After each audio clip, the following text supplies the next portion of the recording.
Olá, estudantes do sexto ano. Sejam todos muito bem-vindos para a nossa aula de número 31 da matéria de ciências. Sou o professor Celso e hoje nós vamos trabalhar com a nossa parte 2 sobre os ossos. Na aula de hoje nós vamos falar sobre a localização e a forma dos ossos no nosso corpo humano. Então, na aula passada comentamos sobre os diferentes tipos de ossos, a quantidade de ossos que o nosso corpo possui, enfim, ossos longos, ossos curtos, ossos achatados.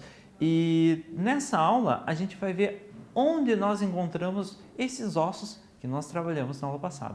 Mas vamos dar nomes a esses ossos. Cada ossinho que compõe o nosso braço, por exemplo, o antebraço, o punho e a mão, os dedos, tem um nome específico e a gente vai comentar sobre o nome deles. Não vou pedir para vocês decorarem todos esses nomes, mas vocês têm que ter uma noção de onde encontramos uma vértebra, por exemplo, o que é uma vértebra, ou enfim, o fêmur, que é o maior osso do nosso corpo humano. A gente vai ter que ter algumas noções sobre a localização deles e é por isso que a gente vai apresentar o nome deles e a localização, onde eles se encontram no nosso corpo. Os objetivos específicos da nossa aula de hoje: conhecer a nomenclatura dos ossos do corpo humano, identificar a localização e a forma dos ossos do corpo humano e também vamos conhecer os diferentes tipos de ossos, os ossos longos, os ossos chatos e os ossos curtos. Antes da gente começar, preciso que vocês tenham em mãos o caderno e o penal de vocês. Façam anotações, desenhem um esqueletinho no caderno de vocês e a partir dele vão nomeando alguns ossos. Tentem no corpo de vocês encontrar alguns desses ossos que nós vamos comentar na nossa aula de hoje. Tá certo? Vamos começar então. Os ossos humanos. Como nós vimos na nossa aula passada, os seres humanos adultos, lembrando que as crianças e bebês recém-nascidos principalmente, têm uma quantidade um pouquinho maior de ossos, que vão se fundir depois, enfim. Os adultos têm 206 ossos que constituem o seu esqueleto, o nosso esqueleto. O esqueleto tem a função de servir como ponto de ancoragem para os músculos e proteger os órgãos internos, principalmente os órgãos vitais, como a gente vai comentar mais adiante. Mas nós já podemos observar ali, nessa imagem, alguns dos órgãos vitais protegidos pelo esqueleto. Se nós pensarmos e observarmos, nós veremos que os pulmões ficam dentro da caixa torácica, junto com o coração, protegido pelo esqueleto. Se você tiver algum problema no coração, o risco de morrer é muito grande. No pulmão, mesma coisa. Agora você furou o intestino, furou algum outro órgão, machucou algum outro órgão, você tem mais chances de sobreviver. Mas esses são órgãos vitais, por isso estão protegidos dentro da caixa torácica. Igualmente, o cérebro está protegido dentro do crânio, porque ele é um órgão vital, fundamental para que a pessoa sobreviva. Nós sobrevivamos. Os ossos são capazes de suportar grandes pressões sem se deformarem ou se quebrarem. Sua resistência é maior do que a de uma barra de aço quando comparamos pesos iguais. Claro, a barra de aço, um pedacinho de barra de aço vai ser muito mais pesado do que um pedacinho de osso. Mas se a gente pegar na proporção igual, um osso grande, o peso dele, um osso grande e uma barrinha de aço pequena, o osso ele vai suportar um peso maior do que a barrinha de aço.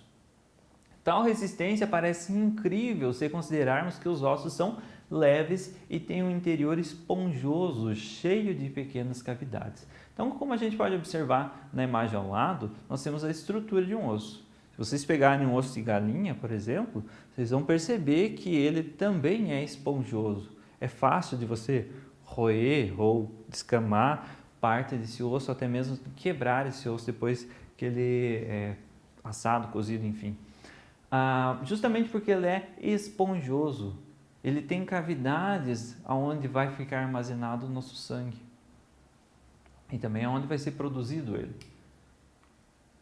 O esqueleto humano é dividido em duas regiões principais, o o esqueleto axial e o esqueleto apendicular. O esqueleto axial compreende o eixo central do nosso corpo, constituído por crânio, tórax e coluna vertebral. Crânio, o tórax e a coluna vertebral, essa região aqui. Aí nós também temos o esqueleto apendicular, que é formado pelos ossos dos membros superiores e inferiores. Então, ossos do membro inferior, as pernas, a partir dessa região ilíaca, e os ossos do membro superior, a escápula, clavícula e os ossos dos braços, certo? Os ossos do crânio sustentam e protegem a estrutura da cabeça. Com um total de 29 ossos, podem ser divididos em duas regiões, o neurocrânio e o crânio facial. Então, a região que protege o cérebro e a região da face. Neurocrânio, crânio facial. O neurocrânio é formado por 8 ossos nos adultos e esses ossos são planos e unidos entre si como peças que se encaixam firmemente, formando uma caixa que abriga o cérebro. Não sei se vocês vão conseguir observar daqui, mas a região de cima do nosso crânio e a região de trás, enfim, todo ele, do neurocrânio, ele é formado por essas suturas, a gente chama. São ossos que estão ligados um com o outro.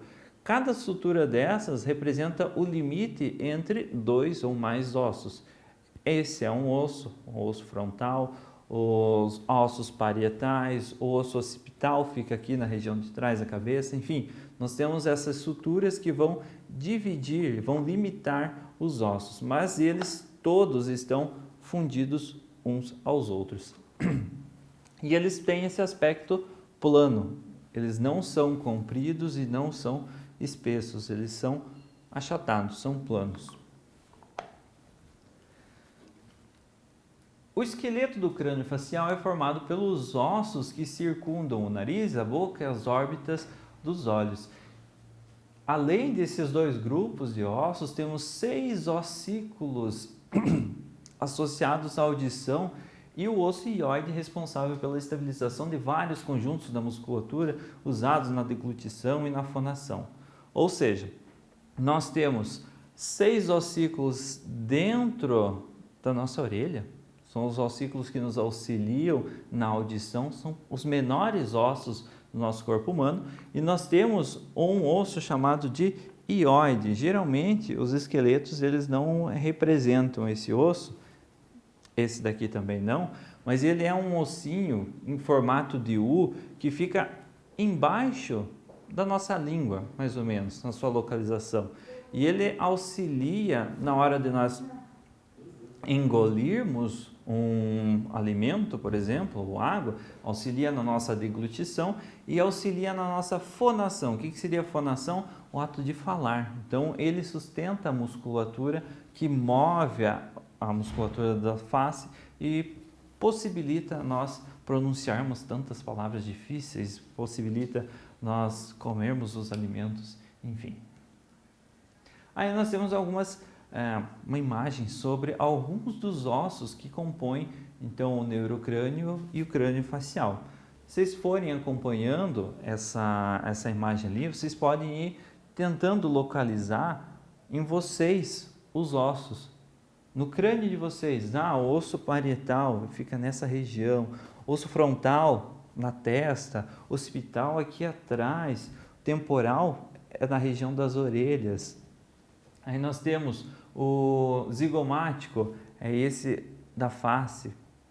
Nós temos a maxila, a parte dos dentes superiores, essa região aqui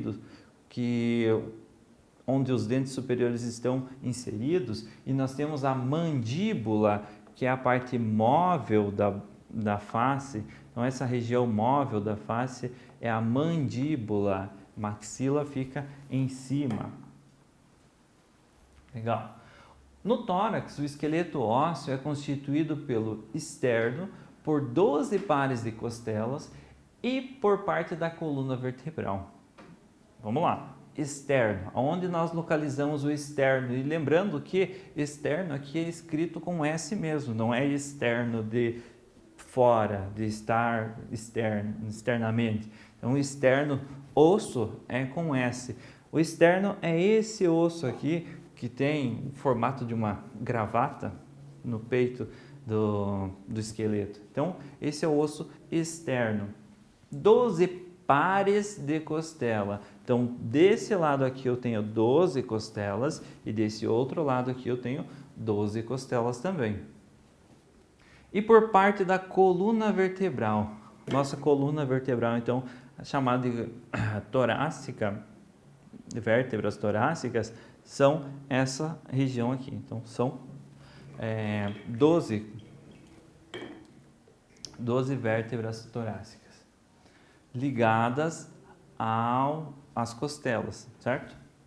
As costelas formam uma caixa ligada posteriormente nas vértebras e anteriormente no externo. Então, circulam, protegem toda essa região com os dos órgãos vitais, pulmões e coração. Com exceção dos dois últimos pares que não se ligam ao externo. Se vocês observarem, tem 2 pares de costelas, 2 de cada lado, que não se ligam aqui na frente. Estão ligadas nas vértebras, mas não se ligam lá na frente, no externo. Esses 2 pares de costelas são chamados de costelas flutuantes. Mulheres que são muito vaidosas e querem afinar a cintura fazem uma cirurgia para tirar essas costelas. Aí a cintura delas parece que fica mais fina. Processo estético totalmente desnecessário, mas enfim, tem gente que faz. Essa caixa torácica abriga os pulmões e o coração e participa do processo de inspiração e expiração. Processo de inspiração do ar, a caixa torácica se expande. De expiração, ela se comprime, empurrando o ar para fora, certo? Então, inspira, expira. A caixa torácica participa desse processo, desse movimento. Aí nós temos, então, uma imagem representando, para vocês observarem depois, poderem estudar, se vocês não tiverem acesso a um esqueleto, enfim. A coluna vertebral é formada por 33 ossos chamados de vértebras. A coluna pode ser dividida em 5 regiões. Região cervical é essa região aqui, então logo abaixo do crânio e antes de iniciar as costelas, vai ser a região do nosso pescoço. Então, temos as vértebras cervicais aqui, são 7 vértebras. Geralmente o tamanho das vértebras cervicais é menor do que o das outras. Temos a região torácica, compreendida por 12 vértebras torácicas ligadas às costelas. E temos a região lombar, com 5 vértebras lombares. Então, logo abaixo da última vértebra torácica, nós temos 5 vértebras que são lombares. Então, região lombar, essa parte de baixo das costas. Aí nós temos a região sacral e a região coxígea. Região sacral vai ser esse osso fundido aqui, são 5 vértebras fundidas, e nós temos a região coxígea, que são esses ossinhos bem pequenininhos no final do sacro. Eles são 4 vértebras fundidas também e estão nessa região final da coluna vertebral. Novamente, uma imagem para vocês acompanharem posteriormente com seus estudos. Então, sacro, cóccix, a região lombar, torácica e as vértebras cervicais. Cada vértebra apresenta um pequeno orifício por onde passa a medula espinal. Entre uma vértebra e outra existe um disco de cartilagem chamado disco intervertebral. Esses discos reduzem o atrito entre as vértebras, especialmente quando a coluna está em movimento. Então, quando a pessoa está em movimento, a coluna também está se movimentando. Pouco, mas ela está tendo um movimento para frente, para trás, levantando, baixando. Então, essas vértebras, elas se movimentam. Entre cada uma das vértebras, nós temos um pequeno disco de cartilagem, um disco intervertebral. Ele impede que osso com osso fique em contato e comece um desgaste. um fato interessante sobre esse disco intervertebral é que conforme nós ficamos de pé, ele vai reduzindo o seu tamanho. Então, se você se medir a sua altura, de manhã cedo, quando você acabou de acordar, a tua coluna estava descansada, os teus discos intervertebrais não estavam comprimidos ainda, a tua altura vai ser diferente do final da tarde. Depois de você passar um dia inteiro de pé ou sentado, quando os discos intervertebrais já vão estar um pouco comprimidos.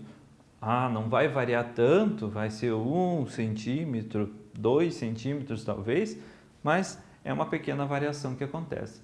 E as vértebras, elas apresentam um pequeno orifício no centro por onde passa a medula espinal. Nesse caso aqui está passando esse ferro de sustentação para o esqueleto ficar de pé, mas ele originalmente no nosso esqueleto seria a medula espinal passando por ali.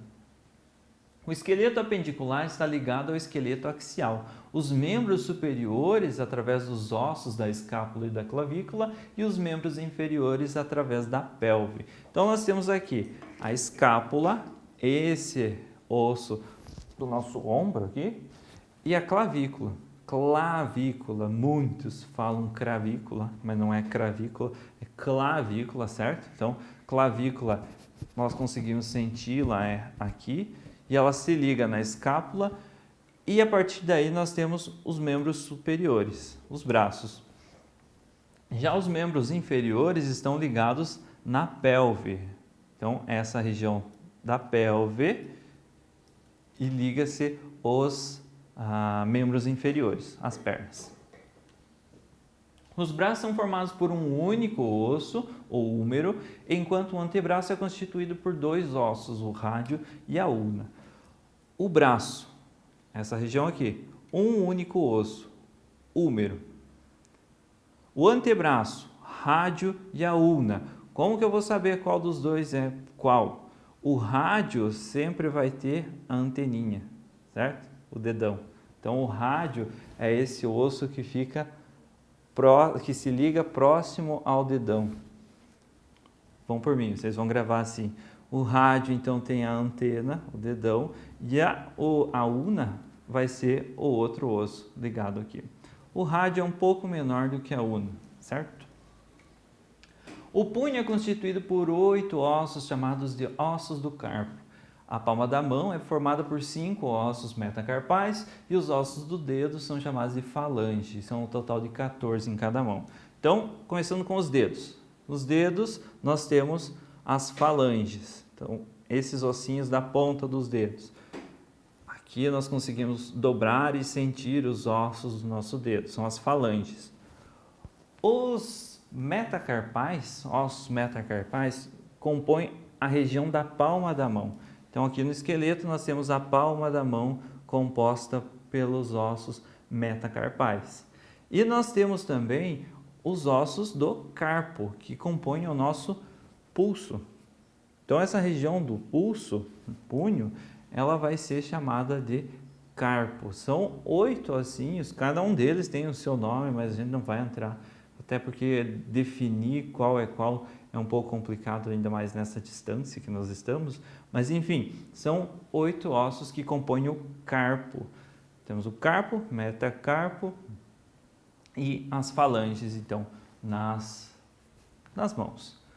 A imagem, novamente, para quem quiser posteriormente estudar, dá uma pausa, observa os ossos que nós temos compondo os membros superiores. Nas pernas nós temos o maior osso do corpo humano, na coxa, chamado de fêmur. Ligado a ele temos o osso chamado de patela, que constitui o nosso joelho, e na região da panturrilha temos os ossos da tíbia anterior e da fíbula posterior. Então vamos lá. Temos a pelve aqui, região da pelve, que liga o esqueleto apendicular ao esqueleto axial. Aí nós temos as pernas. O fêmur é o maior osso do corpo humano. Então, ele é muito grande comparado com todos os outros ossos. Ligado a ele, nós temos essa patela, um ossinho do nosso joelho. Vocês conseguem sentir o ossinho do joelho? Ele é até um pouco móvel ali, graças às articulações, você consegue sentir ele. E aí, na região da panturrilha, nós temos dois ossos. Um que é bem mais grosso e outro que é mais fino. O mais grosso vai ser chamado de tíbia. O mais fino vai ser chamado de fíbula. Esse que você sente, se você passar a mão na frente, vai ser a tíbia. E atrás nós temos a fíbula. Quando uma pessoa quebra a perna, na região da panturrilha, geralmente, jogando bola, o quê? Geralmente quebra a fíbula, porque ela é muito mais fina quando comparada com a tíbia. Pode acontecer de quebrar os dois ossos, claro, mas o normal, entre aspas, de acontecer é quebrar a fíbula. Aí nós temos o tornozelo, que é constituído por 7 ossos tarsais. A planta do pé é formada por 5 ossos metacarpais e as falanges também são 14 em cada pé. Então, nós temos o tornozelo. No tornozelo, onde vai ficar o calcanhar, nós temos os ossos do tarso. Essa região aqui. Já são os ossos um pouco maiores do que do carpo, mas ainda assim a gente não vai definir cada um deles, justamente porque fica um pouco complicado de apontar o nome de cada um deles. São os ossos tarsais. Aí nós temos a planta do pé, a região mais alongada do pé, que vai ser o metatarso. Nas mãos era o metacarpo e os ossos carpais. Aqui nós temos o tarso e o metatarso compondo a planta do pé. E as falanges são 14, assim como as da mão. Os dedos do pé são 14 ossinhos que compõem eles, certo? Novamente, imagem, tarso, metatarso, as falanges, fíbula, tíbia, a patela e o fêmur. E essa foi a nossa aula de hoje. Espero que vocês tenham gostado de estudar os ossos, enfim. Se vocês tiverem a oportunidade de ter acesso a um esqueleto, procurem os ossos no esqueleto, procurem nomear os ossos do esqueleto. Esse daqui é a escápula, a clavícula, o húmero, a una, o rádio, o fêmur, enfim, para vocês irem gravando e conhecerem um pouquinho do próprio corpo de vocês. Alguém escutou alguém no jornal lá que quebrou a fíbula. Será que foi o braço que quebrou? Foi a perna que quebrou? Enfim, é interessante vocês conhecerem a nomenclatura dos ossos para terem um conhecimento maior sobre o próprio corpo, tá certo? Pessoal, não esquece de responder os nossos exercícios. Se ficou alguma dúvida, retoma o vídeo, assiste ele novamente, faz as anotações necessárias e nos vemos na nossa próxima aula.